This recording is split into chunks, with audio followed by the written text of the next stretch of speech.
الله لا إله إلا هو الحي القيوم لا تأخذه سنة ولا نوم بولون له ما في السماوات وما في الأرض من ذا الذي يشفع عنده إلا بإذنه يعلم ما بين أيديهم وما خلفهم ولا يحيطون بشيء من علمه إلا بما شاء وسع كرسيه السماوات والأرض ولا يؤوده حفظهما وهو العلي العظيم জোরে বলুন আল্লাহু আকবার। আয়াতটার নাম কি বলুন? আয়াতুল কুরসি, মানে চেয়ারের সূরা, আসনের সূরা, ক্ষমতার সূরা, সিংহাসনের সূরা। সিংহাসনের আয়াত, ভার্স অফ কি? চেয়ার, পাওয়ার। চেয়ার মানে কি? এটা পাওয়ার বোঝানো হচ্ছে। তাহলে সিংহাসন, চেয়ার, গদি এগুলো মূলত কার? আসতে বলবেন না কার? কিন্তু সেই চেয়ার না মারামারি করে কে? তাহলে ক্ষমতা হলো আল্লাহ, আর মারামারি করে কারা? বান্দা। সমস্যা তো এই জায়গায়। আগে ভাবতে হবে ক্ষমতা আমার না, ক্ষমতাটা কার? আল্লাহ। ক্ষমতা কখনো বান্দার হতে পারে না। তাই যদি হতো, এই যে চলে গেল জুলাইয়ের পর, তাদের কোনো খবর নাই। ক্ষমতা যদি তাদেরই থাকতো, এই যে চরম ভাবে তারা লাঞ্ছিত হলো, ক্ষমতা বান্দার যে নাই, এর চাইতে বড় বাস্তব প্রমাণ নিকটবর্তী বাংলার জমিন আর নাই। আল্লাহ কত সুন্দর করে জানিয়ে দিচ্ছেন ওয়াতি। যারা পারেন কমন আয়াত সবাই পড়বেন। ওয়া তুইজ্জু মান তাশাউ ওয়া তুযিল্লু মান তাশা বিয়াদিকাল খায়রি ইন্নাকা আলা কুল্লি শাইইন কাদির। আল্লাহ যাকে চান সম্মান দেন, যাকে চান বেইজ্জত করেন। সকল কল্যাণ একমাত্র কার হাতে? কার হাতে? আল্লাহর হাতে। ওরা মনে হয় ভুলেই গেছিল, তাই না?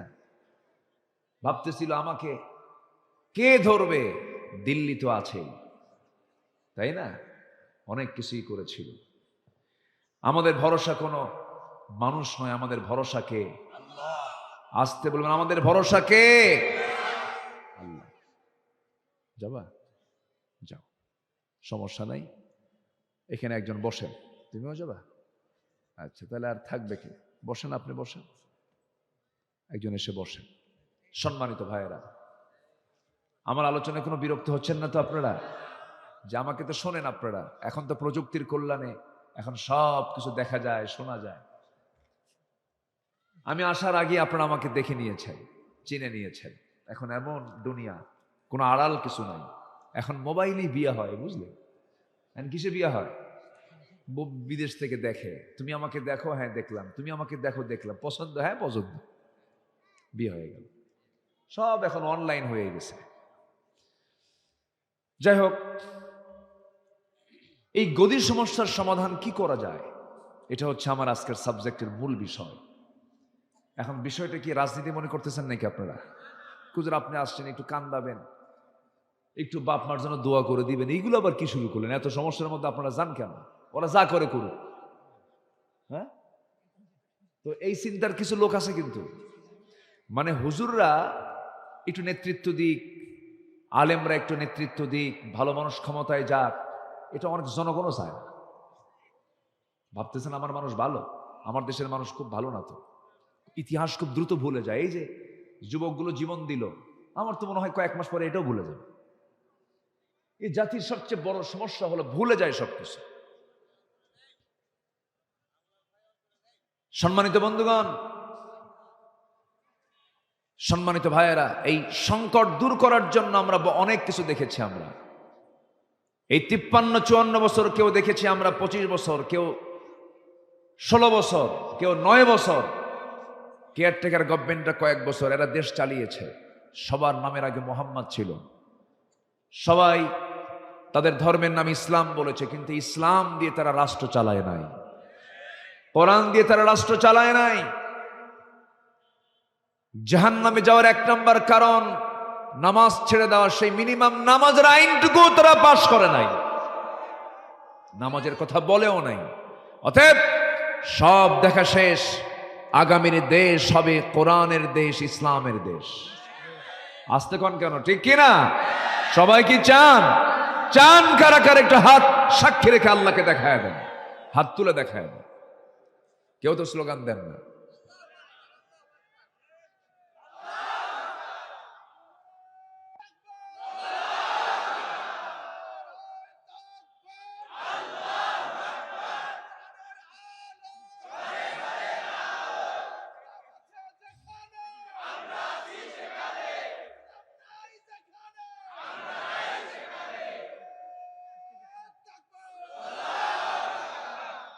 মাশাআল্লাহ, আল্লাহ কবুল করুন, জোরে বলি আমিন।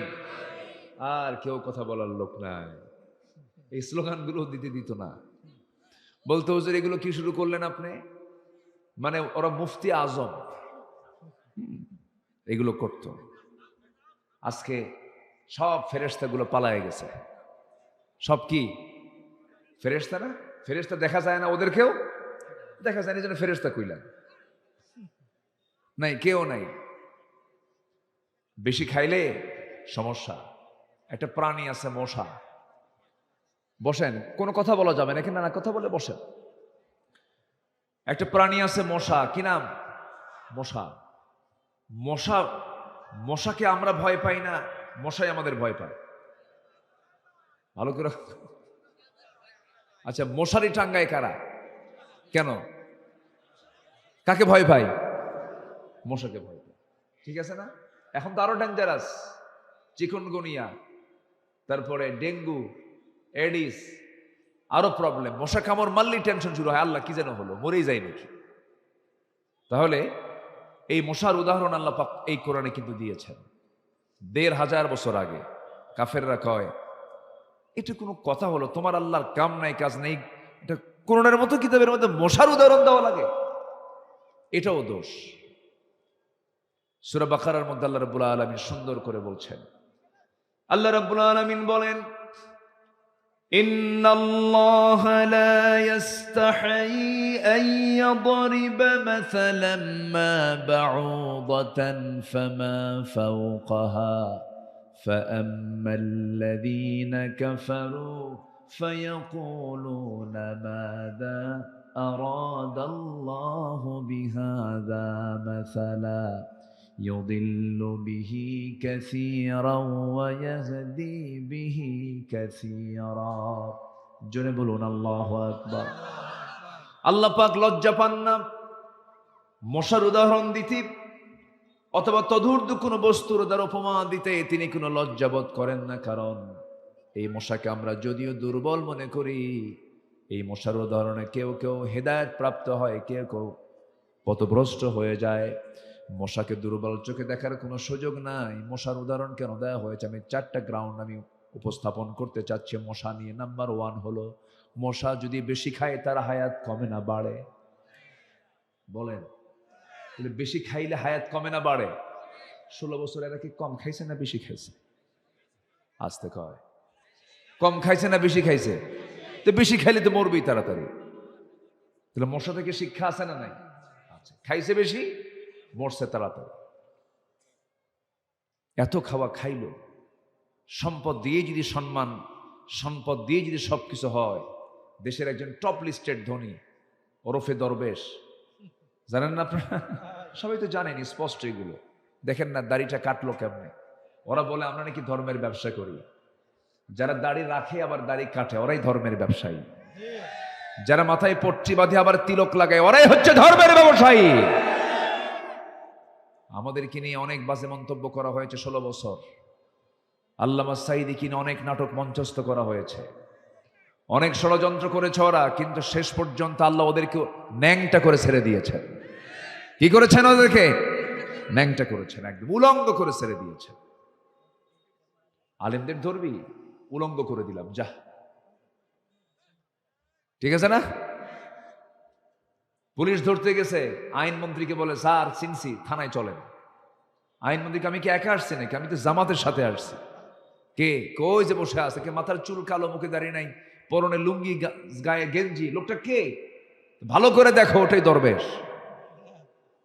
জালেম জালেমকেও ছাড়ে না, জালেম জালেমকে ছাড়ে না, কিন্তু ইমানদার ইমানদারের জীবন রক্ষার্থে জীবন পর্যন্ত দিয়ে দেয়। যেরকম সুবহানাল্লাহ। লাভ কি হলো? কিছুই তো লাভ হলো না। সম্পদ আপনি এরকম বেশি করে খায়া, আকাম কুকাম করে তো লাভ হলো না। মুসা আলাইহিস সালামের বিরুদ্ধে ফেরাউন একবার একটা অভিযোগ দিয়েছিল, শারীরিক ত্রুটির কথা বলেছিল। ও কেমনে নবী হয়? ওর তো শারীরিক প্রবলেম। কি প্রবলেম? দেখেন, এত বড় বেকুব ফেরাউন, কি শারীরিক প্রবলেমের লোক কোনোদিন আল্লাহর নবী হয় নাকি? কি সমস্যা? সমস্যা হলো ওর ওই অন্ডকোষের একটা ছোট একটা বড়। কে কইছে এটা? ফেরাউন। বলেন কে বলছে এটা? ফেরাউন। একদম সহি বর্ণনা কিন্তু এটা। আচ্ছা, এই কথা যখন বলছে, বলেন তো এই নবীটার রাগ কম না বেশি? বলেন তো। খুব রাগ ছিল। শোনা মাত্র কেঁপে গেছেন আর বলতেছেন, আল্লাহ শোনো, আমার প্রবলেম নাই, আমি সুস্থ, দিব্যি সুস্থ, আমার কোনো তাড়াতাড়ি ব্যবস্থা করো তুমি। আল্লাহ বললেন, মুসা টেনশন করো না, আমি সব একদম খুলে দেখায় দেবো, যাও। সুবহানাল্লাহ বলবেন না? উনি গোসল করতে গেছেন। কি করতে গেছেন? গোসল। আগের যুগের গোসলটা ওই কোনো একটা পানিতে নামলে ওই সময়ের শরীয়ত অনুযায়ী কাপড় খুলেও যদি বিকল্প কাপড় না থাকে কি করবেন, এরকম হয়তো বেকায়দা হতে পারে। তো উনি একটা পাথরের উপরে রেখে, একদম সহি বর্ণনা কিন্তু এটা, তাফসীর আসছে, উনি পাথরের উপরে লুঙ্গিটা রেখে, ইজারাটা রেখে গোসলে নামছেন। গোসল করে উঠেই আবার ওই লুঙ্গিটা পরবেন, কিন্তু আল্লাহ পাক পাথরকে অর্ডার দিলেন, পাথর লুঙ্গি নিয়ে দৌড় মার। সুবহানাল্লাহ বলবেন না? লুঙ্গি নিয়ে দৌড় মার। পাথরের কি জীবন আছে? আমাদের জীবন ছিল। আমাদের এই বডিটা কি দিয়ে তৈরি বলেন তো? এই যে বলেন কি, এটা কি? মাটি। খালাকাল ইনসানা মিন সালসালিন কাল ফাখার। শুষ্ক মাটি, আবার কাদা মাটি, বিভিন্ন বর্ণায় আসছে, এক কথা মাটি। তো মাটিতে যদি আল্লাহ জীবন দেন, আল্লাহ কি পাথরে জীবন দিতে পারেন না? পারেন। যিনি সবকিছুতে জীবন দিতে পারেন তিনি কে? আল্লাহ। পাথরকে অর্ডার করলেন, পাথর নিয়ে দৌড়ায়। মুসা আলাইহিস সালাম তিনিও পিছনে দৌড়ান, বলছেন, পাথর রে, তুই আমার সঙ্গে বেয়াদবি করিস না, আমার তো পরনে লুঙ্গি নাই। আল্লাহ তার মেমোরি থেকে তিনি যে উলঙ্গ, এই স্মৃতি ভুলাইয়া দিয়েছেন, তিনি ব্যস্ত হয়ে পড়েছেন লুঙ্গি নেওয়ার জন্য। পিছে পিছে উনিও দৌড়, পাথরও দৌড়, নবীও দৌড়, পাথরও দৌড়, নবীও দৌড়, কিন্তু পাথরের সঙ্গে পারে না, কারণ পাথরকে আল্লাহ পাক অর্ডার দিয়েছেন, সোজা গিয়ে ফেরাউনের সামনে দাঁড়াবি। কোথায় গিয়ে দাঁড়াবি? ফেরাউনের সামনে গিয়ে দাঁড়াবি। ফেরাউন তার মন্ত্রী পরিষদ নিয়ে, পুরা ক্যাবিনেট নিয়ে এসে বসে গেছে, মিটিং করতেছে। ঠিক সেই সময় পাথরটা নিয়ে, যখন লুঙ্গিটা নিয়ে সামনে দাঁড়ায় গেছে, মুসাও সামনে চলে গেছেন, লুঙ্গিটা হাতের মধ্যে নিয়েছেন। এই দিকে তিনি যে উলঙ্গ, উনি নিজেও জানেন না, আল্লাহ পাক তার স্মৃতি দিকে সরাইয়া দিয়েছেন। ফেরাউন নিচের দিকে তাকায় দেখে, শুধু একে না, সবাই তাকায় দেখে, না সব ঠিকই আছে। আল্লাহু আকবার বলবেন। আজকে আলেমদের সত্যতা প্রমাণ হয়ে গেছে, আলেমদের কোনো দোষ নাই, সব উলঙ্গ করে দিয়েছেন ওদেরকে আল্লাহ তাআলা, ঠিক কিনা? আল্লাহ আছেন না নাই? আছেন। তাহলে মশার উদাহরণ যে দিয়েছেন আল্লাহ, এটা কি সঠিক না ব্যাঠিক? সঠিক। নাম্বার 2, মশা যে কামড়ায় আমাদের, এই মশাটা কামড়ায় পুরুষ মশা না মহিলা মশা? বলেন। হ্যাঁ, হ্যাঁ তো মহিলা মানুষ না তো। আবার দেখেন ম্যাডামরা বসে আছে, মহিলারা মানে মহিলা মানুষ না, কিন্তু মহিলা মশার কথা বলতেছি। মহিলা কি? মশা, স্ত্রী মশা। মহিলা মশা যেটা স্ত্রীলিঙ্গ, যেটা সেটা কামড়ায়, পুরুষরা কামড়ায় না। আল্লাহ রাব্বুল আলামিন আজ থেকে ১৫০০ বছর আগে ওই স্ত্রী মশার কথাই বলেছেন, ইন্নাল্লাহা লা ইস্তাহি আন ইয়াদরিবা মাসালাম মা বাউদাতান। বাউদাতান, যারা আলেম উলামা আছেন, এটা হলো মুয়ান্নাসের সিগা। কিসের সিগা বলেন? মুয়ান্নাস, স্ত্রীলিঙ্গের সিগা, গোলতা শেষে আছে। স্ত্রী মশার কথা বলেছেন আল্লাহ রাব্বুল আলামিন। শীতের রাত, চতুর্দিকে দেখি কোথাও কোনো মশা নাই, কিন্তু রাতের বেলা যখন ঘুমাতে যাই দেখতেছি গোটা ঘরে কোথাও মশা নাই, নেটিং করা আছে, জানালায় নেটিং করা আছে। কিন্তু যখন আপনি শুয়ে পড়লেন অন্ধকার রাতে, কেমন চোখ তার নাকের ডগায় কানের কাছে সে সারেগামা পাধানাসিয়া, কি ঠিক আছে না? সারেগামা পাধানাসিয়া শুরু হয়ে যায়, ভন ভন করে। ও পাইলো কেমনে টের? সায়েন্স বলছে, বিজ্ঞান বলছে যে মশা এত তার ঘ্রাণ শক্তি যে 75 ফুট দূর থেকে সে টের পায় এখানে কোথাও মানুষ শুয়ে আছে। 75 ফুট দূর থেকে, এটা বিশাল ব্যাপার। কিন্তু কামড়ায় ফেলে। বংশ বিস্তারে স্ত্রী মশাই কামড়ায়, বংশ বিস্তারের জন্য স্ত্রী মশাই কামড় দেওয়া দরকার, মানুষের কাছে আসা দরকার। এই জন্য স্ত্রী মশাই এই দায়িত্ব পালন করে। মশাকে তুচ্ছ ভাবার কোনো কারণ নেই। ওই যে কানের কাছে এসে যে ভন ভন আওয়াজ হয়, মশা কিন্তু ওড়ে, তার 2টা পাখা আছে। এই 2টা পাখা প্রতি সেকেন্ডে নড়াচড়া করে, একবার না, দুবার না, 3বার নয়, 500 থেকে 600 বার। 1 সেকেন্ডে 500 থেকে 600 বার। মানে কি চিন্তা করছেন? পৃথিবীতে কোনো এরকম মেশিন আছে বলেন? পৃথিবীতে আজ পর্যন্ত এমন দ্রুতগামী কোনো মেশিন তৈরি হয়নি যে মশার 1 সেকেন্ডে 500 থেকে 600 বার সে তার পাখা নড়াতে পারে। আল্লাহু আকবার বলেন। এটাকে মেশিনে নিয়ে দেখেছে যে প্রতি সেকেন্ডে 500 থেকে 600 বার তার পাখা ঝাপটায়। পাখাটা কি করে? ঝাপটায়। এলাকায় কি এই শব্দ তো থাকার কথা, কারণ ভাষা তো আপনাদের নদীর সাথে লাগানো। গোটা দেশের মধ্যে সবচেয়ে সহি ভাষা হলো যশোরের। বলি আলহামদুলিল্লাহ। আমার একটা বহুল আলোচিত একটা কথাই আছে, যশোর তো যশোরই। আসেন, একটা কথা আছে না আমার, এটা কোটি কোটি মানুষের, এই বিশেষ করে যশোর অঞ্চলের সবার কাছে এই কথাটা মানে চলে গেছে। যশোর আপনাদের খই বিখ্যাত না? বলে না যে নাটোরের কাঁচাগোল্লা, বগুড়ার দই, আবার কি বলে যশোরের খই বলে। খই না, আপনার যশোরের ভাষা বিখ্যাত। বলি আলহামদুলিল্লাহ। ভাষার মতো এত সুন্দর ভাষা বাংলা ভাষায় আর পৃথিবীতে কোথাও নাই। বলি আলহামদুলিল্লাহ। আচ্ছা, তাহলে 3টা শুনলাম। নাম্বার 4, এই পৃথিবীতে একজন কাট্টা কাফের মশার কামড় খায় মরছে। বলেন, মাথার ভিতরে মশা ঢুকেছিল, কে সেটা বলেন? কে? নমরুদ। তাহলে কি মশা কি মূল্যবান না? বলেন তো। তাহলে মশার যে একটা উদাহরণ আল্লাহ পাক দিয়েছেন, এর মধ্যে শিক্ষা আছে না নাই?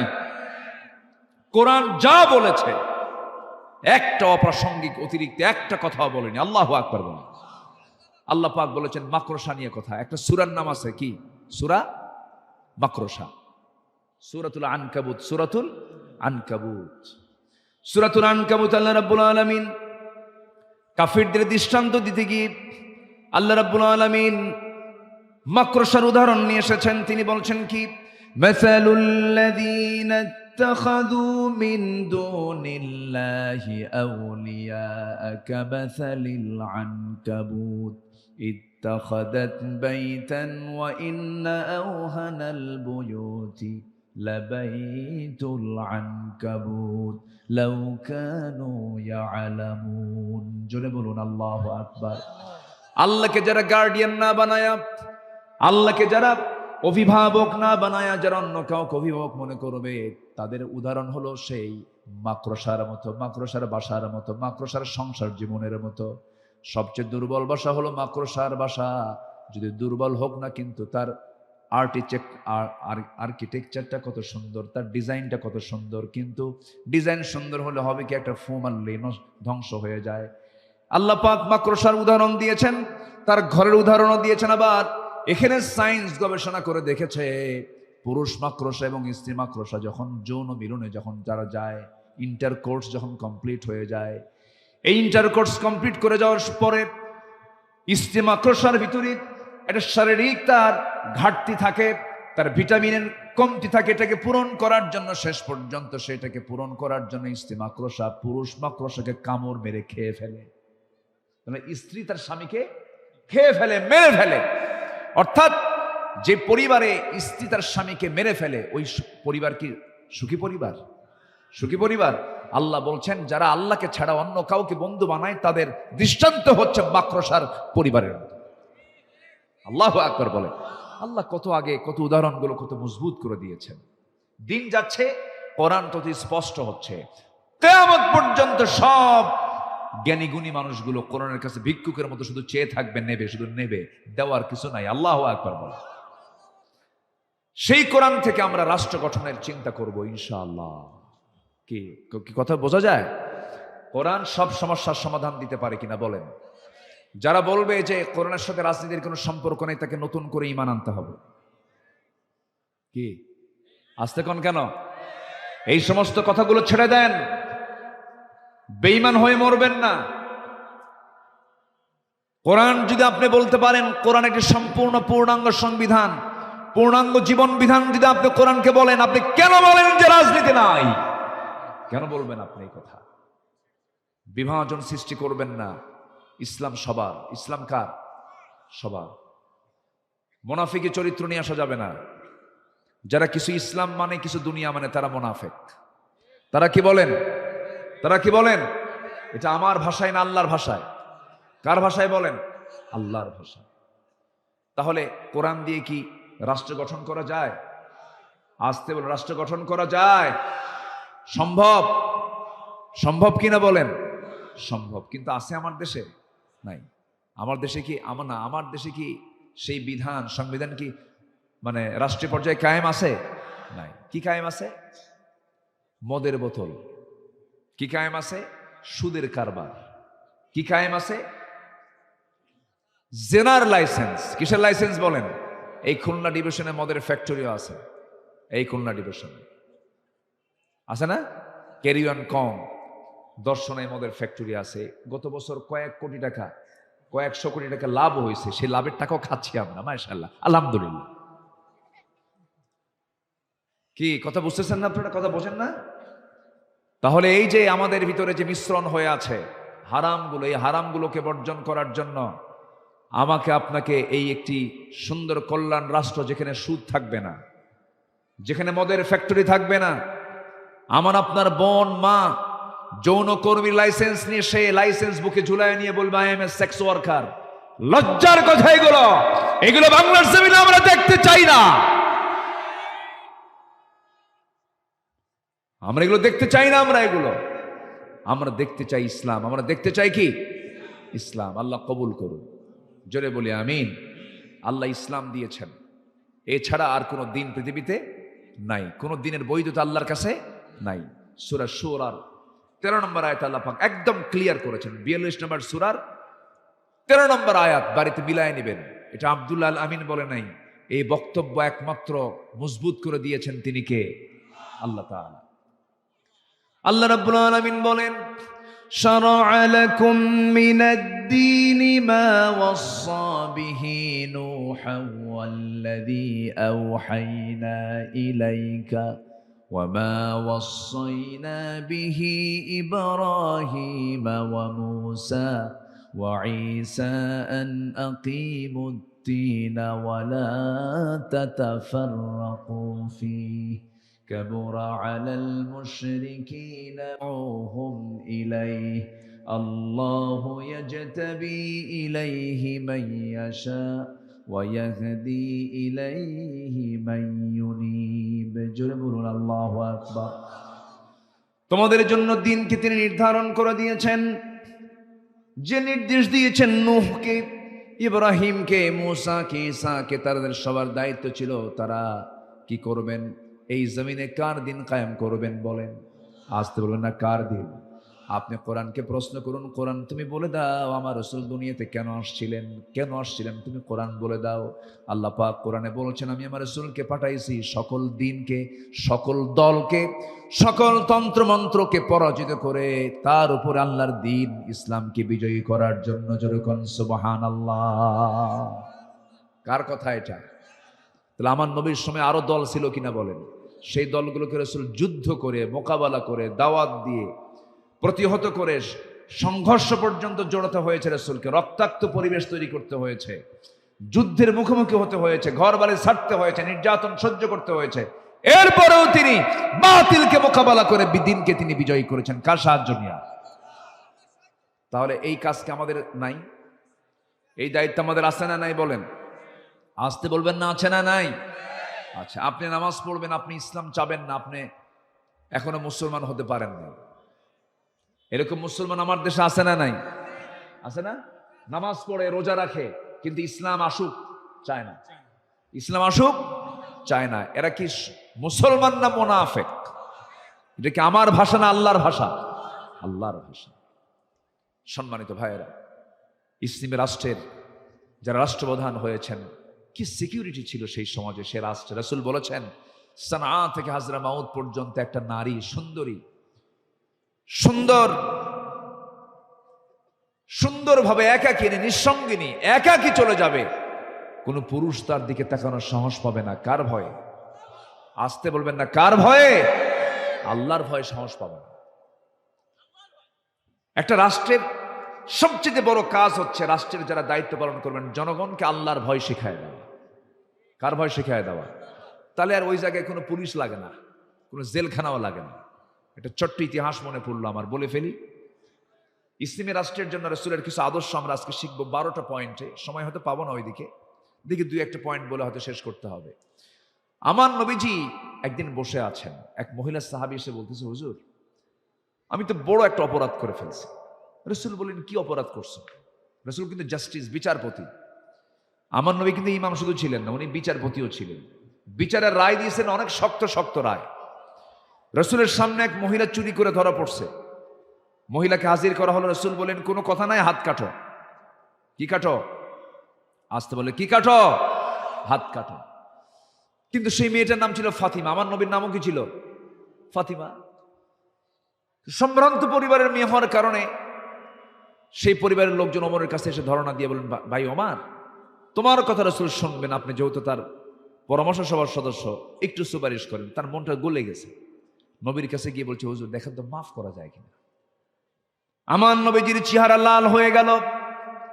শুধু আমরা শুনি দয়ার সাগর নবীজি।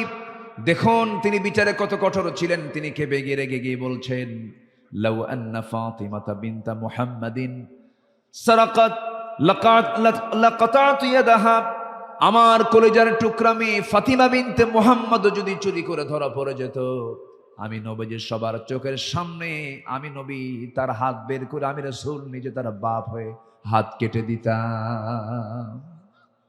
আইন সবার জন্য সমান। এটা হচ্ছে ইসলামী রাষ্ট্রের একটা বৈশিষ্ট্য। এটা ওমরে ফারুক ঘোড়া কিনতে গেছেন। কি কিনতে গেছেন? ঘোড়া। সেই ঘোড়া কিনে কয়েক মাইল দাঁড়াইছে। এখন মানুষ কি কিনতে যায়? হোন্ডা গাড়ি। আগে কি কিনতে যেত? ঘোড়া। তো ঘোড়া কিনেই টাকা পয়সা লেনদেন শেষ, ক্রয় বিক্রয় হয়ে গেছে, চুক্তি শেষ। ঘোড়া নিয়ে কয়েক মাইল দাঁড়াইছে, ঘোড়ার 4টা পা গেছে বসা।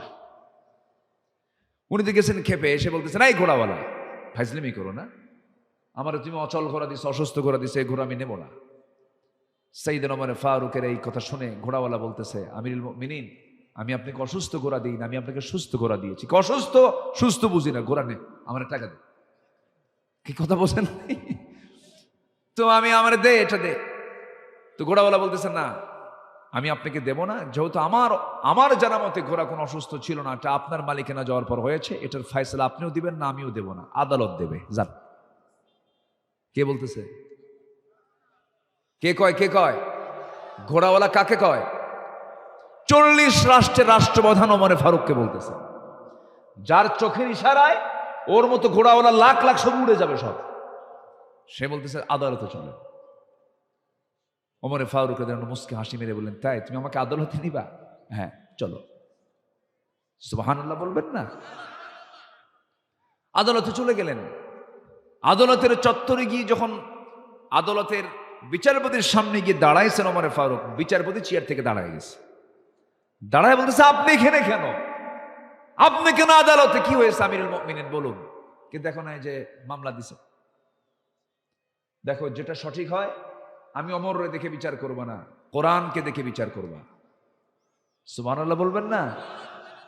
তো ওমর ফারুক রাদিয়াল্লাহু তাআলা বললেন, বিচার করো।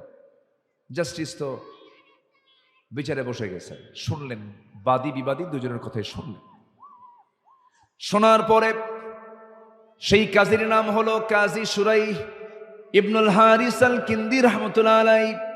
শতাধিক বছর বেঁচে ছিলেন, বহুদিন তিনি বিচারপতির দায়িত্ব পালন করেছেন। তিনি বলে ফেলেন, আমিরুল মুমিনিন, আপনি খলিফা হচ্ছেন, কিন্তু উপায় নাই, আজকে বিচারার রায়টা সম্পূর্ণ ঘোড়াওয়ালার পক্ষে চলে গেছে। কেন একটু বুঝায় বলো। আপনি আমার সামনে এই যে মুখোমুখি হয়েছি, আমি সুস্থ অবস্থায় বাড়ি ফিরবো, আপনি সুস্থ অবস্থায় বাড়ি ফিরবেন, পরিবারের কাছে যাবেন, গ্যারান্টি কি? কে নাই গ্যারান্টি? আপনি ঘোড়া বিক্রি করে দিছে ঘোড়াওয়ালা, আপনি কিনে নিয়েছেন, আপনার কাছে অসুস্থ হয়েছে, তার দোষ কি?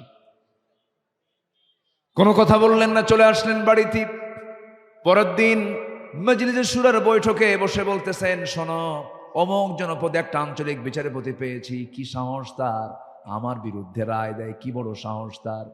এত বড় সাহস যেহেতু সে পেয়েছে, এই লোকটা কি তো ওই জায়গায় বিচারপতি নয়, তাকে এই রাষ্ট্রের চিফ জাস্টিস, প্রধান বিচারপতি বানায় দেওয়া হোক। আল্লাহু আকবার বলবেন না? আর আমার দেশে যদি কি বিরুদ্ধে যায়, তাহলে কি করে? পাগলা বানায় বাইরে ছাড়ে, পাগলা বানায় বাইরে পাচার করে দেয়। হয়েছে না? এসকে সিনহা সুরেন্দ্র কুমার সিনহাকে পাগলা বানায় শেষে কি করলো? বাইরে পাচার করে দিল। যা। আবার এদিকে সুকরঞ্জন বাড়ি আল্লামা সাইদের পক্ষের বিপক্ষের সাক্ষী তৈরি করছে, হয়ে গেছে পক্ষের সাক্ষী। তারা রাষ্ট্রপক্ষের সাক্ষী বানায় নিয়ে গেছে আদালতে। সে আদালতে যায় কয়, আমি রাষ্ট্রপক্ষের না, আমি হুজুরের সাক্ষী।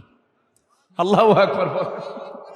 তার সঙ্গে আমার দেখা হয়েছে, আমি গেছি পিরোজপুরে, এবার মাহফিল ছিল 17 অগাস্ট আল্লামা সাইদি ফাউন্ডেশনের মাঠেই। তো উনি দেখা করতে আসছে। তো বললাম, আপনি হিন্দু এখনো আছেন কেন? আপনার চাইতে আমার দেশের অনেক আলেম আছে, আপনার চাইতো খারাপ। কি কথা কি বুঝতেছেন আপনারা? আলেমের পরিচয় বহন করে, কিন্তু আপনি একজন হিন্দু হয়ে জীবনের ঝুঁকি নিয়ে আপনাকে হত্যার পরিকল্পনা করেছে, তাকে দমদম এয়ারপোর্টে 5 বছর আটকে রেখেছিল এই ভারতে।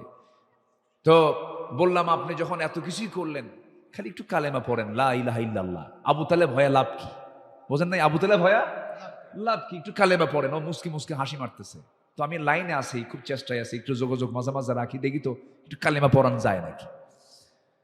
সম্মানিত ভাইয়েরা, অনেক হিন্দু ভাই আছেন আমার দেশে, ইসলামকে খুব মহাব্বত করে, তারা আছে না নাই বলেন তো? হেদায়েত তো আল্লাহর হাতে।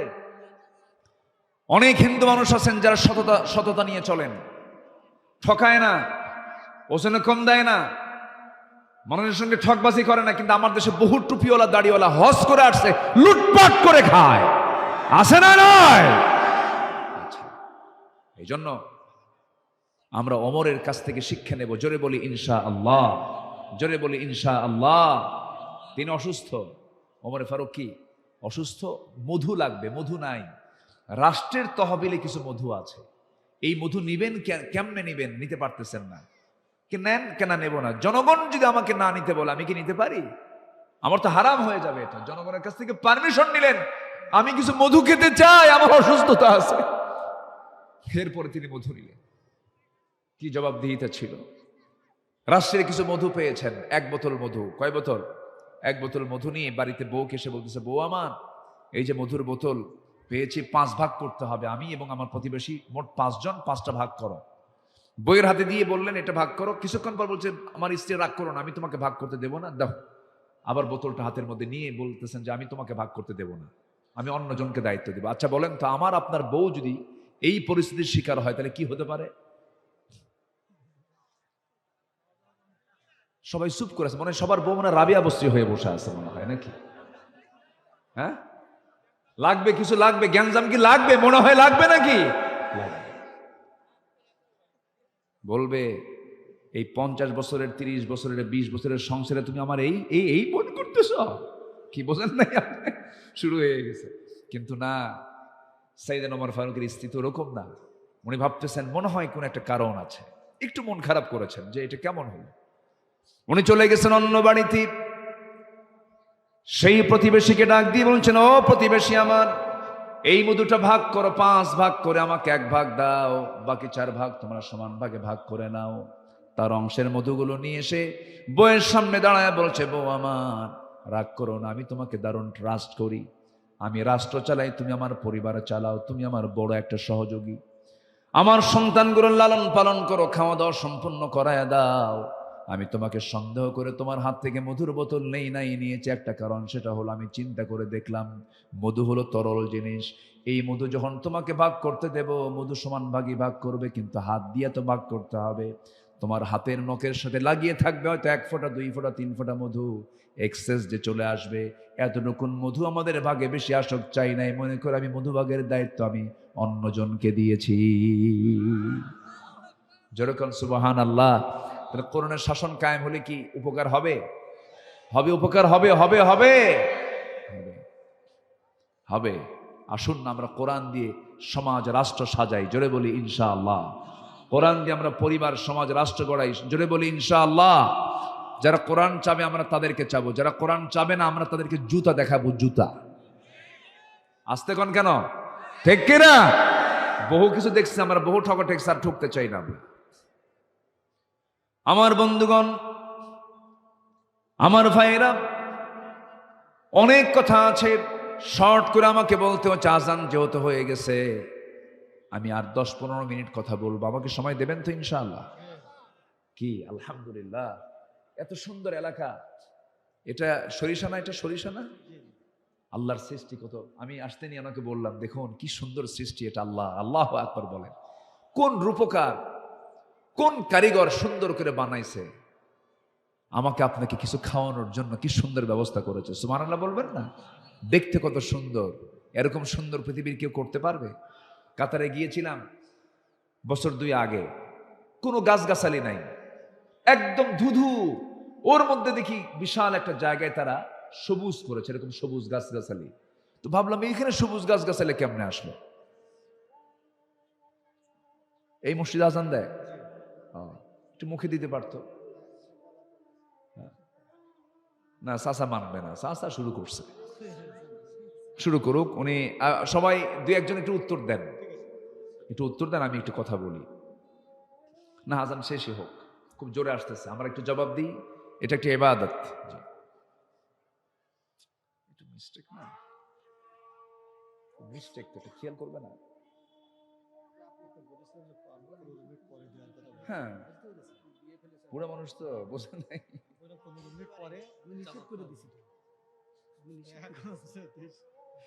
কেউ উঠবেন না কিন্তু, শোনেন। আর ঠিক আছে, আজান ওঠা নিয়ম এখন, কিন্তু আমরা আজকে এই নিয়মটা করব না। আমরা সময় মতো আমরা দোয়া করে, এখানকার এই পরিবেশ রক্ষার দায়িত্ব কি আমার একার না, সবার? আপনি চলে গেলে কি এই পরিবেশ থাকবে?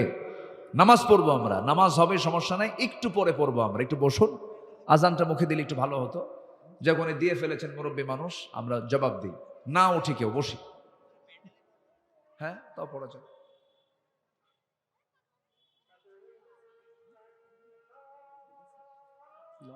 আজান তো লম্বা, আজান থামতেছে না তো।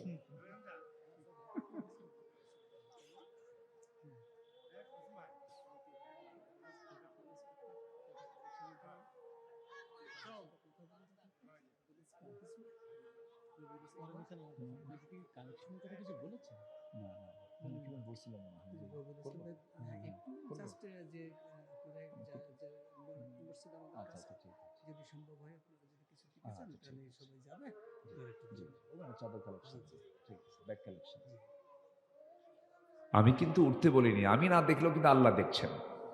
একটু বসুন, একটু বসুন। এই বৈঠকের দাম কিন্তু অনেক। 60 বছর ইবাদত করলে আপনি সওয়াব পাবেন না, এখানে বসার সওয়াব কিন্তু অনেক অনেক বেশি। বলি আলহামদুলিল্লাহ। একটু বসেন, একটু আজান খুব কাছ থেকে হচ্ছে তো, মানে দুটা লেগে যাচ্ছে, মুখোমুখি হয়ে যাচ্ছে, এই জন্য আমি কথাটা একটু থামছি। জি না, জনগণ থেকে মনে হয় টান বেশি দিচ্ছে।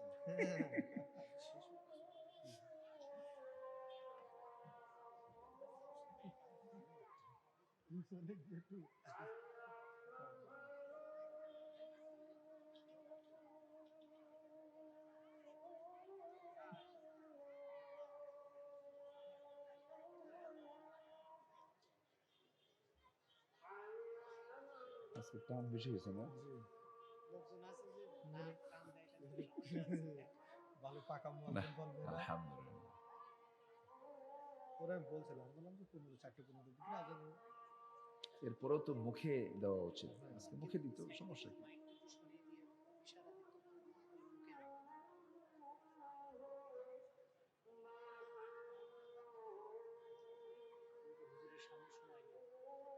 না সমস্যা নেই।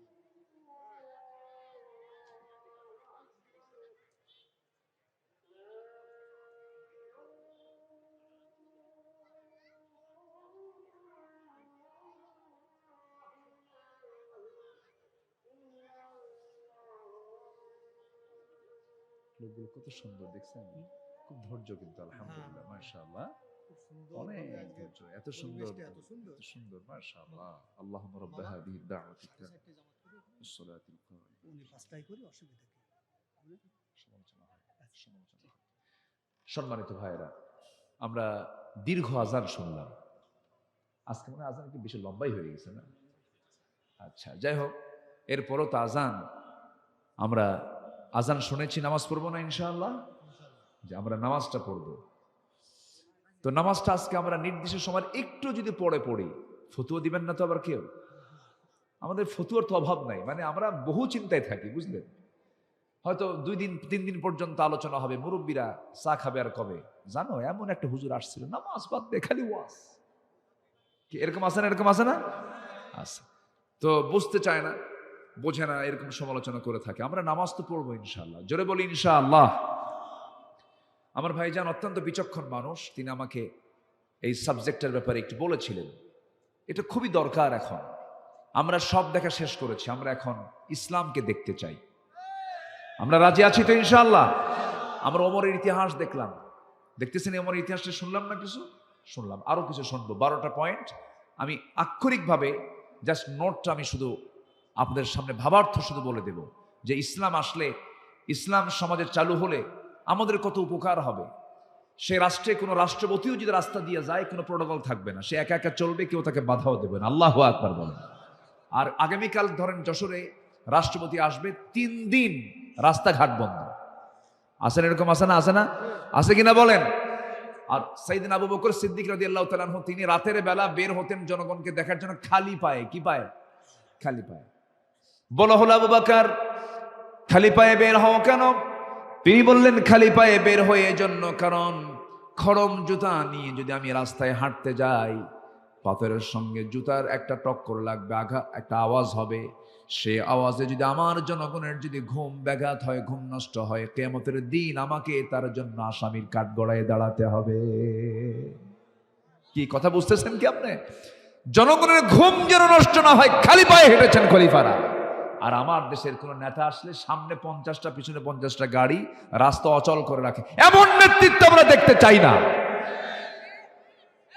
আমি নিজে দেখেছি, মালয়েশিয়ার যিনি প্রধানমন্ত্রী মাহাথির মোহাম্মদ, মালয়েশিয়ায় গিয়েছিলাম বেশ কয়েক বছর আগের কথা।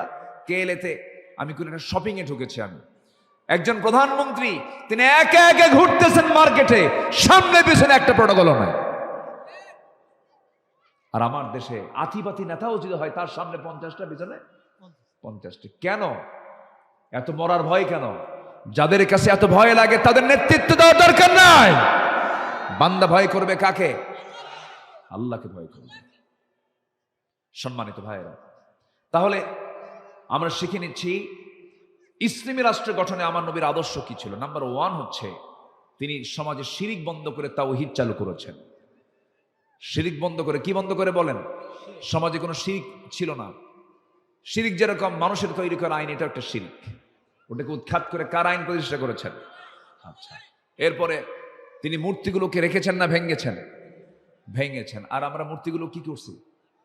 রেখেছি না বানাইছি? বলেন বলেন, রেখেছি না বানাইছি? আমরা বানাইছি। যারা বানাইছে, যদি হিন্দুরা বানান সমস্যা নাই, হিন্দু ভাইদের যে মন্দিরে তারা মূর্তি রেখেছেন, ওটা নিয়ে আমাদের কোনো ক্লেম নাই। কিন্তু আমি মুসলমান, আমি কেন বলতে যাব? এখানে বক্তব্য আছে না নাই? শত শত কোটি টাকার মূর্তি বানানো হয়েছে, কারো বাবার টাকা নয়, জনগণের টাকা, ঠিক কিনা? আবার সেই জনগণ 5 অগাস্টের পর কিছু ভেঙেছে, ভাঙে নাই?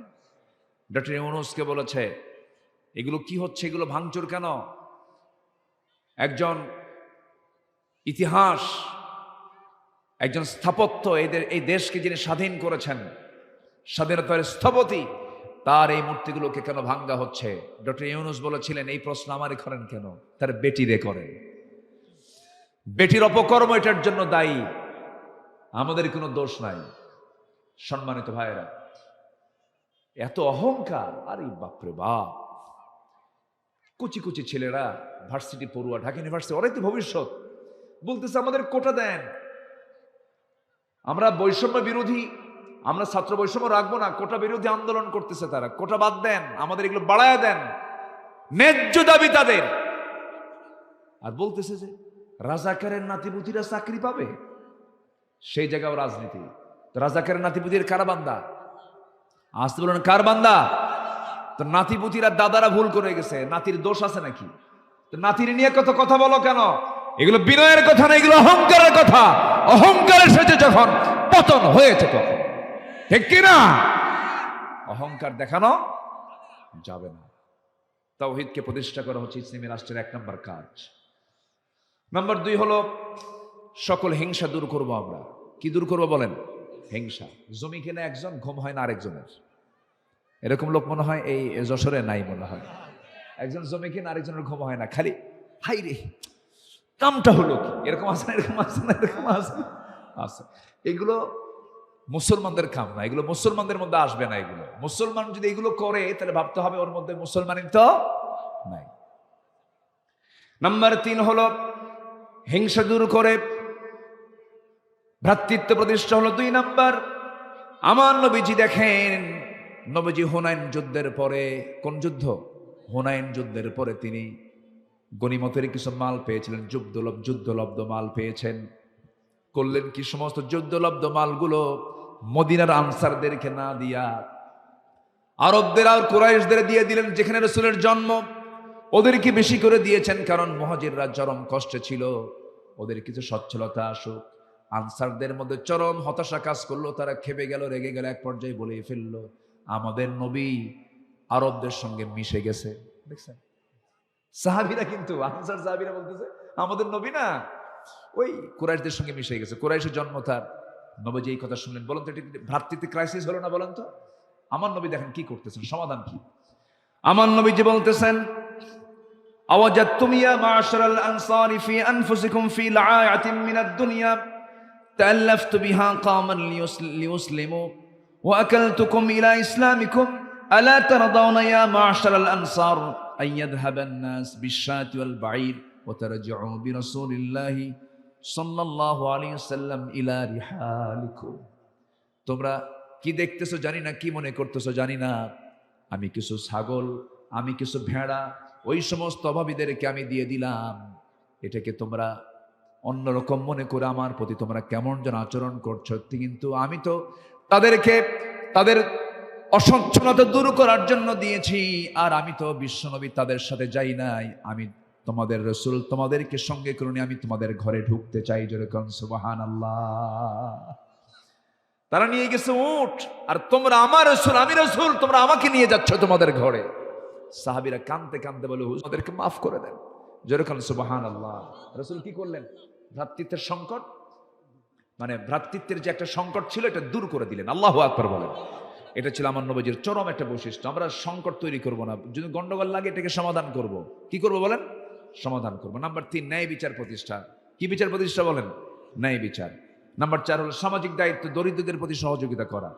নাম্বার 5 হচ্ছে রাষ্ট্রীয়ভাবে ইসলামী শিক্ষাকে প্রতিষ্ঠা করা। রাসূল যুদ্ধবন্দীদের মুক্তির জন্য রাসূল শিক্ষার বিকল্প, শিক্ষার বিনিময়ে তাদেরকে মুক্তিপণ হিসেবে তাদেরকে মুক্ত করে দিয়েছেন। আল্লাহু আকবার বলেন।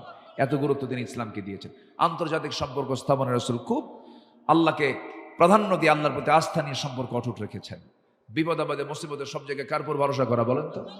আমাকে কোনো প্রতিবেশী বাঁচাবেন, আমাকে বাঁচাবেন কে? আমাকে বাঁচাবেন কে? ন্যায়ের পথে নিজেকে অবিচল রাখা। যদি কোনো বান্দার রিয়ালিটি থাকে, কোনো বান্দার মধ্যে যদি নৈতিকতা থাকে, পৃথিবীর কোনো শক্তি নেই তাকে পরাজিত করতে পারে। আমরা সততা নিয়ে থাকবো, ন্যায়ের পথে থাকবো। জোরে বলি ইনশাআল্লাহ। পরামর্শ ভিত্তিক নেতৃত্ব। যে কোনো কাজ করবো একা না, পরামর্শ করে। এমনকি বউ আছে, স্বামী আছে, ছেলে মেয়ে আছে, এখানেও যদি কোনো কাজ করতে যে স্বামী একা করবে না সবাইকে নিয়ে করবে, বাপ একা করবে না সবাইকে নিয়ে করবে। হ্যাঁ, কিছু তেড়ি মার্কা মুরব্বী আছে, কিন্তু তোরা কি বুঝিস রে, এরকম আছে না? বলেন তো আছে না নাই? ও ঠকে না, জিতে ঠকে, ঠিক না। সব কাজে পরামর্শ করা। আল্লাহ পাক নিজেও পরামর্শ করেছেন, ওয়া ইয ক্বালা রাব্বুকা লিল মালাইকাতি ইন্নী জাইলুন ফিল আরদি খলিফা। আল্লাহর কোনো ঠেকা ছিল? তাও তো তিনি করেছেন। আসুন না আমরা এই বিষয়গুলোকে মাথায় নিয়ে সামনের দিকে এগিয়ে যাই। একটি নতুন বাংলাদেশ আমরা গড়ব ইসলামকে নিয়ে। জোরে বলি ইনশাআল্লাহ। নামাজ 5 ওয়াক্ত পড়বেন কারা কারা, একটু হাত তুলে দেখেন দেখি। জোরে বলি ইয়া আল্লাহ, আরো জোরে ইয়া আল্লাহ। আমাদেরকে 5 ওয়াক্ত সালাত আদায় করার তৌফিক তুমি আল্লাহ দিয়া দাও। জোরে বলি আমিন, আরো জোরে আমিন, আরো জোরে আমিন। হাত নামান। অনেক সুন্দর মিষ্টি বিকেলের মিষ্টি কি বলে রোদের নিচে বসে আমরা কি সুন্দর একটা সময় কাটালাম। আল্লাহ যেন আমাদেরকে আরশ আজিমের ছায়া যেন আমাদেরকে জায়গা করে দেয়। জোরে বলি আল্লাহুম্মা আমিন। বউকে পর্দায় রাখবেন না আপনারা? সবাইকে বউকে পর্দায় রাখবেন না? হ্যাঁ, বউকে পর্দায় রাখবেন, স্ত্রীকে পর্দায় রাখবেন, মেয়েকে পর্দায় রাখবেন। আল্লাহ কবুল করুন। জোরে বলি আমিন। যে এটা কিন্তু খুব গুরুত্বপূর্ণ একটা বিষয়, এটা খেয়াল রাখবো আমরা। পরিবারকে জাহান্নাম থেকে বাঁচাতে হবে, পরিবারকে আদর্শ করে গড়ে তুলতে হবে। আল্লাহ কবুল করুন। সবাই নামাজের মতো করে বসেন, আমরা দোয়া করব। আপনারা তো চালাক, বুঝতে পারছেন হুজুর ওয়াজ শেষ করবে এখন। তো বসেন, আমরা দোয়া করি। আমরা আল্লাহর কাছে চাবো। আমরা কার কাছে চাবো বলেন তো? আল্লাহর কাছে আমরা চাবো।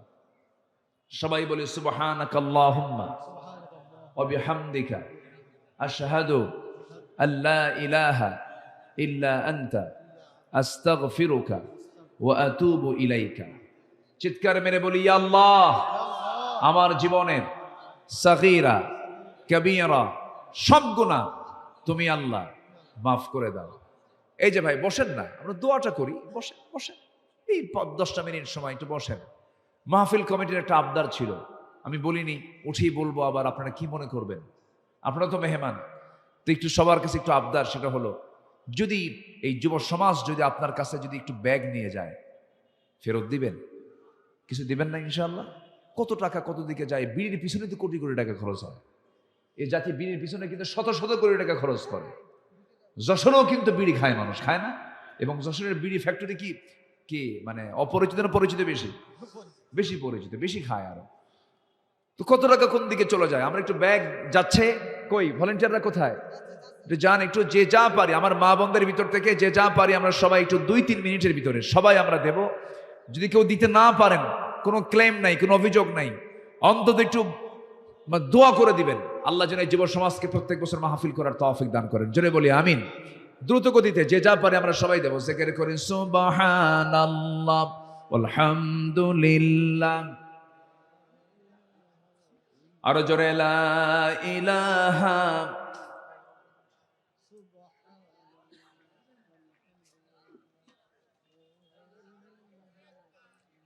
আরে ব্যাগ তো যায়নি এখনো, মনে হয় গেছে। জি, যে যা পারি। যদি কেউ না দিতে পারেন সমস্যা নাই, ব্যাগে একটু হাতের ছোঁয়া লাগায় দিয়ে বিসমিল্লাহ বলে ফু দিয়ে দিবেন, আল্লাহ বরকত দিয়ে দিবেন। ব্যাগের মধ্যে আবার হাত দিয়েন না। জি, যে যা পারি আমরা সবাই দেব ইনশাআল্লাহ। জিকির করেন সুবহানাল্লাহ। বসেন, জিকির করে লা ইলাহা।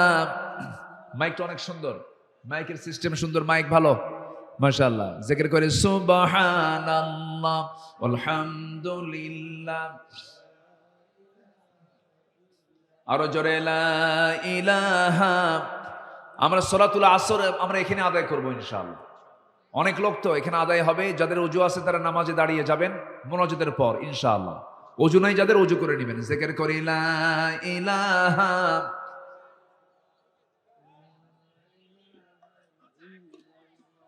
সুবহানাল্লাহ আলহামদুলিল্লাহ লা ইলাহা। দোয়ার পরে ওযুর সুযোগ দেওয়া হবে। দোয়ার পর একটু বসেন, আমরা একটু শৃঙ্খলা রক্ষা করি, একটু বসি। জিকির করি লা ইলাহা। ধৈর্য কম মানুষ তো, আল্লাহ নিজে বলতেছে তোরা প্রবল মানুষ, কিন্তু দ্রুত নড়াচড়া। আলহামদুলিল্লাহ, আমি খুবই খুশি আলহামদুলিল্লাহ। এই দিনের বেলা এত ধৈর্য নিয়ে সবাই যে কোরআন শুনলো, আল্লাহ তুমি সবাইকে আমল করার তৌফিক দিয়ে দাও। জোরে বলি আমিন। জি, আমরা সবাই বসি। নামাজের ওয়াক্ত অনেক আগে আসছে, আমরা দোয়া করে দেব। ব্যাগগুলো কোথায়? ব্যাগগুলো নিয়ে আমার পিছন দিয়ে চলে গেল না তো? আছে তো নাকি? যুবকরা, এই যুবকরা কোথায় তোমরা? আসো। জি, সব আসো, চলে আসো। মাদের ভিতর থেকে যে যা পারেন আমার মা বোন সবাই দিবেন। আল্লাহুম্মা আমিন।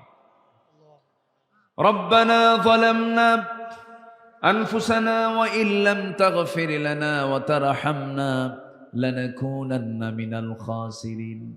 মিষ্টি বিকেল গধূলি বেলা হাজারো মুসলমান নরনারী নিয়ে তোমার কালামের সূরাতুশ শূরা থেকে ইকামতে দ্বীনের উপরে একটি কল্যাণ রাষ্ট্রের প্রতিষ্ঠা কেমন করে হয় এই বিষয়ে কিছু এর উপকারিতা নিয়ে কিছু কথা বলেছি। দুটো হাত ভিক্ষুকের মতো পেতে আছে শেষান্তে এসে। গুনার দিকে নজর দিও না বান্দা, মনে করে তামাম জিন্দেগির গুনাহগুলোকে মাফ করে দাও। জনম দুঃখিনী মা, জনম দুঃখী বাপ যান যারা চলে গেছেন, জিন্দেগির গুনাহগুলো মাফ করো। কবরগুলোকে জান্নাতের টুকরা তুমি আল্লাহ বানায়া দাও। আয় আল্লাহ তাআলা, আমার আব্বা আম্মা আমাদের মধ্যে যাদের দুনিয়া থেকে বিদায় নিয়েছেন, কবরের সমস্ত আযাবগুলোকে মাফ করে দাও, কবরগুলোকে জান্নাতের টুকরা বানায়া দাও। আয় আল্লাহ তাআলা, আব্বা আম্মার জন্য কি দোয়া তাও শিখিয়ে দিয়েছ, সবাই বলুন রব্বিরহামহুমা কামা রব্বায়ানি সগীরা।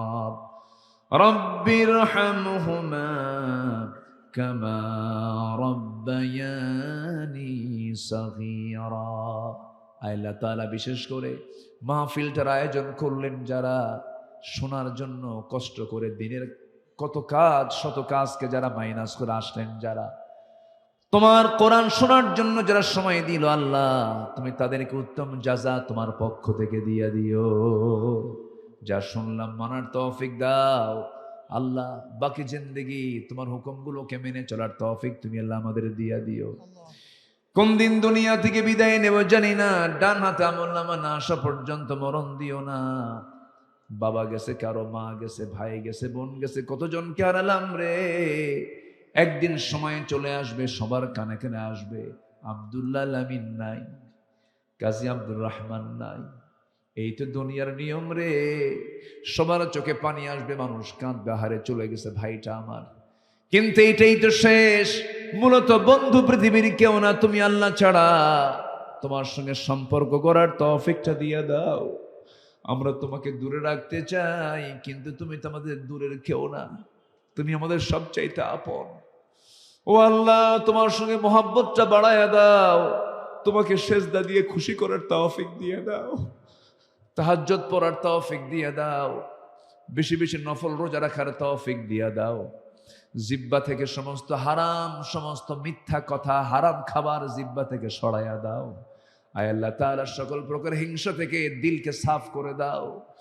আয় আল্লাহ তাআলা, কোন দিন দুনিয়া থেকে বিদায় নেব জানি না।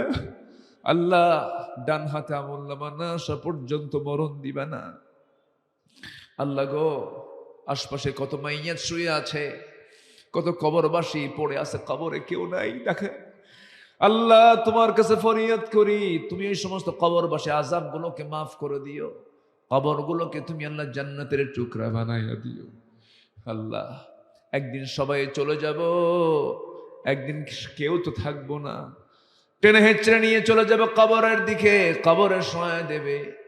24 ঘন্টা যাবে না, মাথার চুলগুলো খসে খসে পড়বে।